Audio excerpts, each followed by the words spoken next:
มาครับพี่น้องเด็ดร้อนๆอากาศร้อนๆแบบนี้ต้องหาอะไรรองคอกันนะครับอันนี้ก็เจอแล้วนะครับเป้าหมายก็คือมะม่วงนั่นเองนะครับ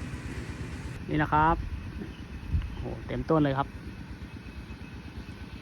นี่ครับขออนุญาตเก็บก่อนนะครับนี่ได้มาแล้วนะครับเขียวช่ำๆแบบนี้เลยนะครับสดๆเด็ดจากต้นเลยนะครับโอเคตอนนี้ก็ได้มาแล้วครับขออนุญาตไปกินกันนะครับกินกับพริกเกลืออร่อยๆเอาละพี่น้องนี่ครับได้มาแล้วก็เสร็จเรียบร้อยพร้อมกินนะครับไม่แน่ใจว่าเป็นสายพันธุ์อะไรนะครับขนาดสุกแล้วยังเปรี้ยวเลยนะครับต้องจิ้มกับพริกเกลือนะครับแค่นะครับลองซี่หนึ่งนี่นะครับลองอย่างหมายครับมาพี่น้อง